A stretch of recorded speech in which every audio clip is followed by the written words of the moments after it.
Неговата неподправеност подправяше като сол всеки един образ духовната храна, която ни поднасяше. Защото той самия беше неповторим бунтар, чешит, бухем, актьор, икономист, тракторист, деловодител в конезавод, леяр, депутат, еколог.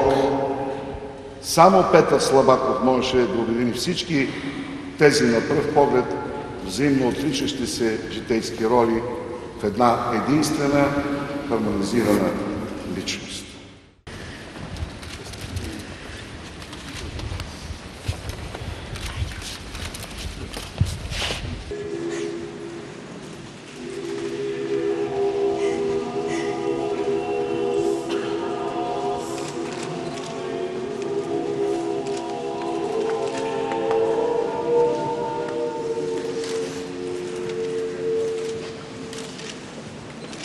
Но в годините, в които сме се срещали на снимачната площадка, той винаги е правил много усмивка, в ново настроение, с цялата мъжественост на не само на визията си и на характера си. Да ви кажа, аз не съм го чул да се оплаква, да недоволства от това, че закъсняла кола или трябва да отидем пеша до терен или че нямаме столчина на какво да седнем. Няма такова нещо.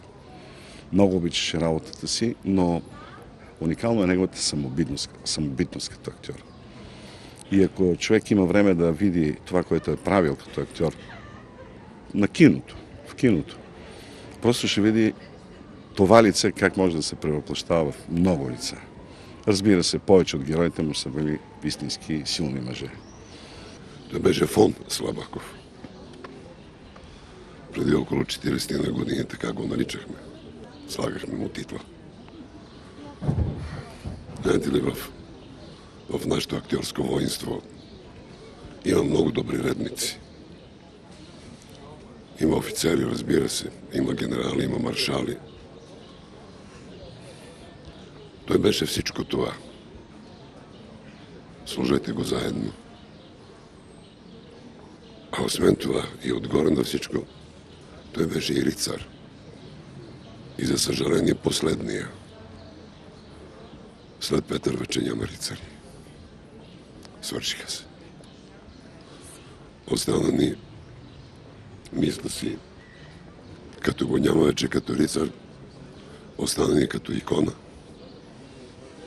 Да се прекръстим и да му благодарим. И аз да му благодаря, че е бил мой приятел и че се обичахме страшно много. Това беше Петър. И аз, като всички останали, много обичам Петър Слабаков от мига, в който съм го видяла за първи път, като беше вече актьор в Бургаския театър, като нещо невероятно, като обаяние, като сила на изпълнение, като нещо, което ти пада в сърцето, когато той го прави, когато го играе, и като един доблестен, много честен, непримирим, щурав, геменски щурав и прекрасен човек. Светла му памет. Огромен актьор, огромен истински, много български гражданин. Заедно работили ли? Заедно сме били на една сцена. Аз като юноша съм играл в една пиеса, където той беше големи артист на Бургаския театър. Аз го знам от Бургаския театър на времето. Исках да го снимам, съдбата ни размина. Затова трябва да ги снимаме докато си живе.